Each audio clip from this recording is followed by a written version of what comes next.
भारत के खिलाफ आईएसआई की बड़ी साजिश का खुलासा हुआ है। भारत बांग्लादेश सीमा पर रहस्यमय सिग्नल मिले हैं। चिकन नेक के पास बांग्लादेश सीमा पर ये सिग्नल मिले हैं। बांग्लादेशी रोहिंग्या को आतंक की ट्रेनिंग दे रहा है आईएसआई। अरबी, उर्दू और बांग्ला भाषा में यहाँ संचार किया जा रहा है, यानी कि अरबी, उर्दू और बांग्ला भाषा में इन लोगों को ट्रेनिंग दी जा रही है। करीब 1 बजे से लेकर 3 बजे के बीच में ये सिग्नल्स प्राप्त हुए हैं और इसमें जो भाषा सुनी गई वो अरबी थी, उर्दू थी। उसके बाद जब इसको पूरी तरीके से ट्रांसलेट किया गया तो उस वक्त समझ में आया कि आईएसआई तो यहाँ पर रोहिंग्याओं को ट्रेनिंग दे रहे हैं आतंकवाद की। ऐसे में ये साफ तौर पर तस्वीरें जो लगातार जो इनपुट सामने आ रहे हैं उनसे यही कहती हैं तस्वीरें कि यहाँ बांग्लादेश और पाकिस्तान की जो नजदीकी है वो एक दूसरे के कारोबार के लिए, एक दूसरे के सहयोग के लिए नहीं बल्कि भारत को बड़ा नुकसान पहुंचाने के लिए है। बांग्लादेश में पाकिस्तान की खुफिया एजेंसी आईएसआई के भारत के खिलाफ बड़ी साजिश रचने के संकेत मिले हैं। भारत बांग्लादेश सीमा पर ऐसे संदिग्ध रेडियो सिग्नल पकड़े गए हैं जिनमें आईएसआई की बॉर्डर के पास सक्रिय होने का पता चलता है। रिपोर्ट के मुताबिक ये बातचीत अरबी, उर्दू और बांग्ला भाषा में हो रही थी। इस बातचीत को डिकोड करने पर आईएसआई की बांग्लादेश में रोहिंग्याओं को आतंक की ट्रेनिंग देने का पता चलता है। इससे भारत की चिंता बढ़ सकती है। पाकिस्तान की आईएसआई बांग्लादेश बॉर्डर के जरिए भारत के करीबी राज्यों में अपनी गतिविधियां बढ़ा सकती है। ये रेडियो सिग्नल शोनपुर, बशीरहाट, बोंगाव और दक्षिण 24 परगना में पकड़े गए हैं। ये सिग्नल देर रात 1 बजे से 3 बजे के बीच बांग्लादेश के अलग अलग जगहों से आ रहे थे। इन संचारों के समय और तरीके से एक सुनियोजित प्लान का अंदेशा होता है और इसी से जो ये संकेत मिल रहे हैं लगातार उससे ये साफ हो जाता है आईएसआई जो कि बार बार मोहम्मद यूनिस के आसपास भी देखे जाते हैं। बांग्लादेश में भी अब इनकी आवाजाही काफी तेजी के साथ बढ़ती जा रही है। उस वक्त भी इनका रुख देखा जा रहा है और ऐसे में अब साफ तौर पर ये पता चल पा रहा है कि किस तरीके से यहाँ पर अगर बात की जाए तो ये साफ तस्वीर हो रही है अब कि आखिरकार मोहम्मद यूनिस ने जो तख्ता पलट करवाया है उसके बाद उनकी मंशा क्या है। उनकी मंशा बांग्लादेश को लेकर ठीक नहीं, यहाँ तक कि पूरी मंशा उनके हिंदुस्तान को बर्बाद करने पर तुली हुई है। जिस तरीके से वो अपने इन नापाक इरादों को वो कर रहे हैं। अब ये देखिए यहाँ पर ये चिकन नेक है, यहाँ पर सिग्नल प्राप्त हुए हैं। इसी के साथ 1 बजे से लेकर 3 बजे तक का ये समय था और उसके बाद बोंगाव में आप देखिए यहाँ पर भी सिग्नल प्राप्त हुए हैं। अरबी भाषा में ये सिग्नल प्राप्त हुए हैं।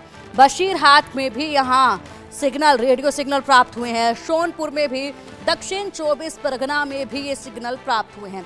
बांग्लादेश यहाँ पर है, भारत यहाँ पर है और ये जो सीमा है यहाँ पर ये सिग्नल्स प्राप्त हुए हैं और आप लगातार देख सकते हैं। इसमें आपके जरिए आप समझ सकते हैं कि किस तरीके से भारत के लिए खतरा उत्पन्न किया जा रहा है पाकिस्तान के साथ मिलकर, आईएसआई के साथ मिलकर। और पाकिस्तान यहाँ पर बांग्लादेश का इस्तेमाल कर रहा है सिर्फ इसलिए ताकि यहाँ पर जिस तरीके से वो रोहिंग्याओं को ट्रेनिंग दे रहे हैं आतंकवाद को लेकर, उसके जरिए कहीं ना कहीं भारत को नुकसान पहुंचाया जाए।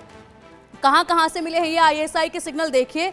बोगांव में मिले हैं, बशीरहाट में मिले हैं, शोनपुर में मिले हैं, दक्षिण 24 परगना, ये 4 जगह हैं। इन 4 जगहों पर 1 बजे से करीब 1 बजे से लेकर 3 बजे के बीच रात के वक्त ये सिग्नल मिले हैं जो कि अलग अलग भाषाओं में थे। इन भाषाओं के जरिए यहाँ पर रोहिंग्याओं को ट्रेनिंग दी जा रही थी। किन भाषाओं में ये रेडियो सिग्नल मिले हैं ये भी आपको बता देते हैं।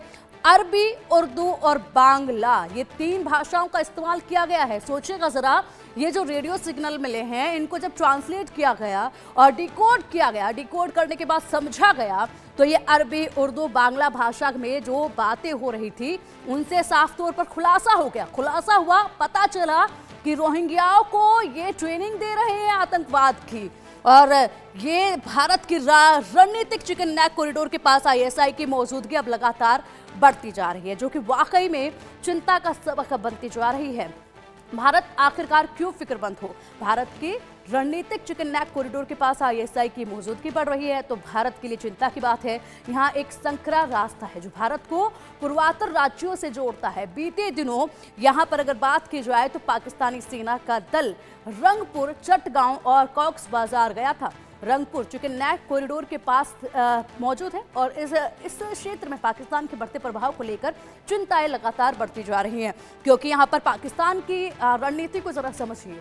पाकिस्तान बांग्लादेश का सहारा ले रहा है, बांग्लादेश के साथ नजदीकी बढ़ा रहा है और बांग्लादेश के साथ नजदीकी बढ़ाने के साथ ये जो रास्ते हैं, ये जो क्षेत्र है, पूरा इलाका है, वहां पर अपनी लगातार प्रभाव बढ़ाता जा रहा है। लगातार आवाजाही ISI की बढ़ती जा रही है, जो कि भारत के लिए चिंता की बात है।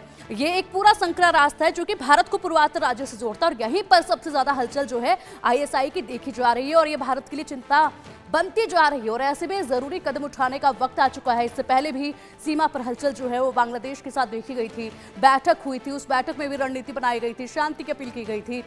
लेकिन यहाँ जिस तरीके से मोहम्मद यूनिस पाकिस्तान के कितने नजदीक है, पाकिस्तान के साथ उनके क्या संबंध है, ये हर किसी के सामने है। लेकिन यहाँ मोहम्मद यूनिस ने पाकिस्तान के साथ संबंध अपने कारोबार को लेकर, अपने आपसी विकास कार्यों को लेकर नहीं बनाए हैं, बल्कि ये भारत को नुकसान पहुंचाने के लिए बनाए गए संबंध है। उनका साफ तौर पर खुलासा हो रहा है।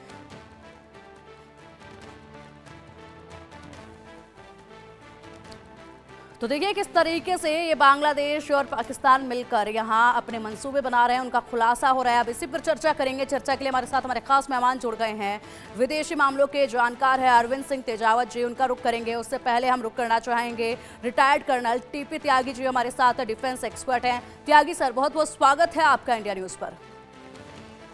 त्यागी सर, जिस तरीके से देख पा रहे हैं रेडियो सिग्नल बरामद किए गए हैं, रेडियो सिग्नल पकड़े गए हैं और उनको डिकोड किया गया है। डिकोड जब किया गया है अरबी, उर्दू, बांग्ला भाषा में, यहाँ पर खुलासा हुआ कि रोहिंग्याओं को ISI ट्रेनिंग दे रहे हैं आतंकवाद की।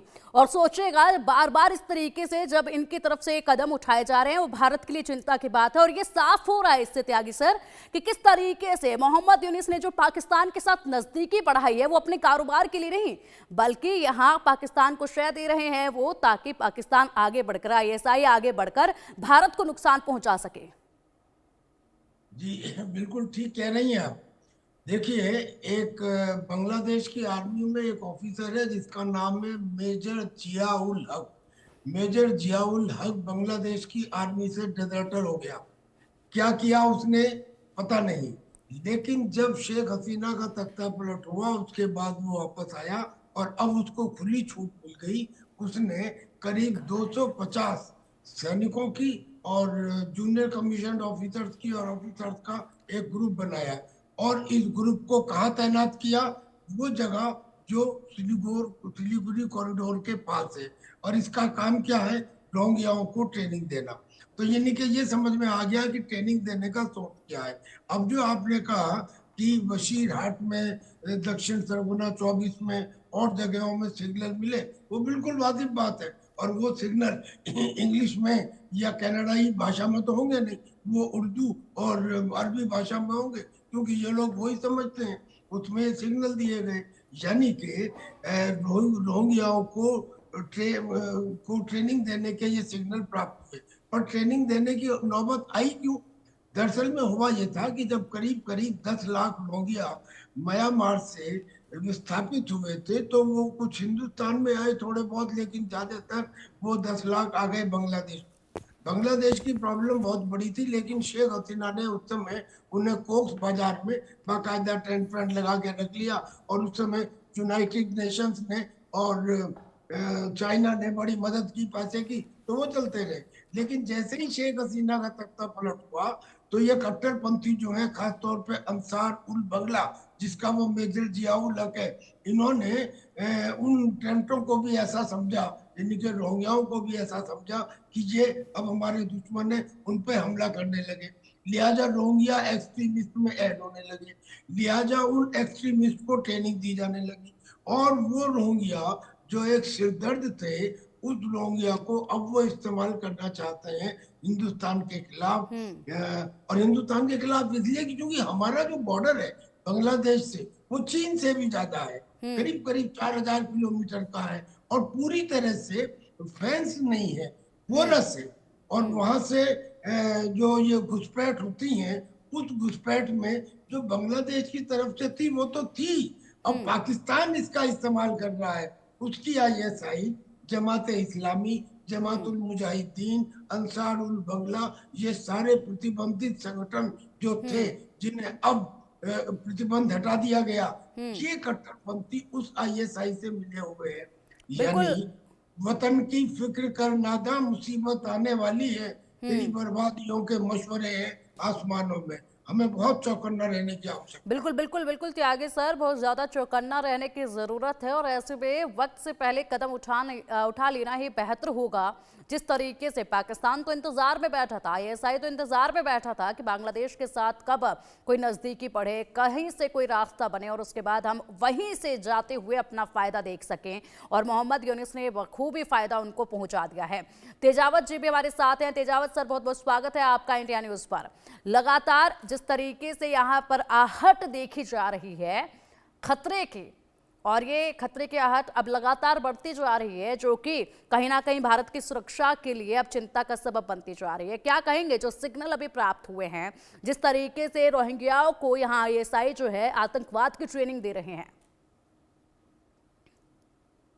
भारत के लिए ये एक समस्या खड़ी कर सकते हैं, पर भारत के लिए वो कभी भी बड़ी मुसीबत नहीं बन सकते हैं।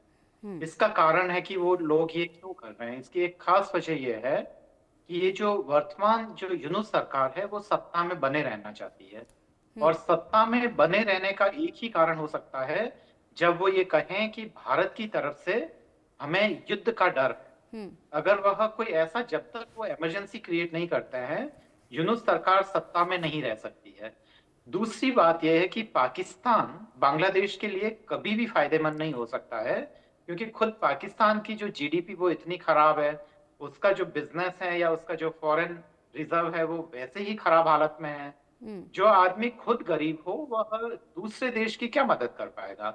और उसके मुकाबले में अगर बांग्लादेश की इकोनॉमी वगैरह देखें तो वह जो पिछली रिजिम थी उसमें उसने काफी प्रगति की है।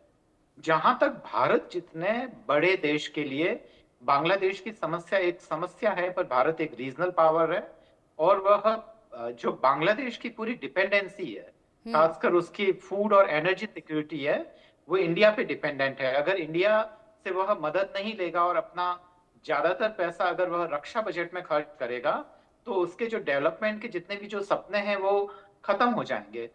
तो केवल यह सत्ता की लड़ाई है। वहां के जो सत्तासीन लोग हैं वो सत्ता में बने रहने के कारण वो ये चाहते हैं कि कोई ना कोई बॉर्डर्स पे प्रॉब्लम हो, जिसका वह सहारा लेके अपनी जो सत्ता है उसको एक्सटेंड कर सके। पिंकी जी, लेकिन तेजावत सर, अगर देखा जाए तो वो सिर्फ बॉर्डर के सहारे अपने सत्ता को आगे नहीं बढ़ा सकते हैं, क्योंकि आवाज जो है वो बांग्लादेश के अंदर से भी उठने लगी है।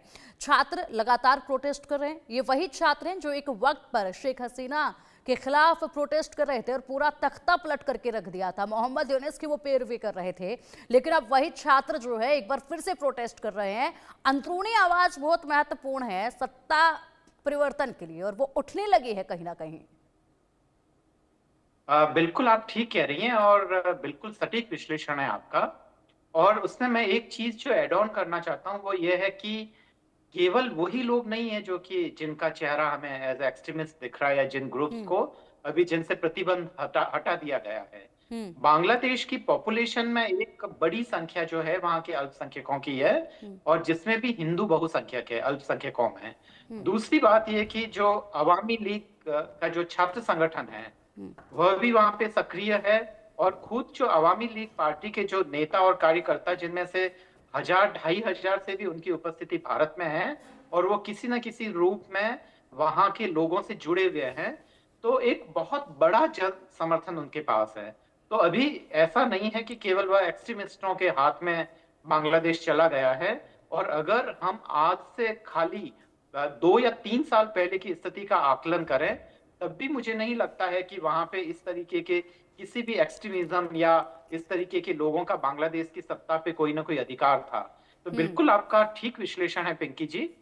पर ऐसी स्थिति में ये कि ये जब बॉर्डर ये खराब हो गया है, तो हम ठीक, जो खासकर हमारे जो विदेश मंत्रालय में बैठने वाले लोग हैं, और खासकर हमारी मीडिया की जो आवाज है, जो भाषा है, दोनों में ही फर्क है।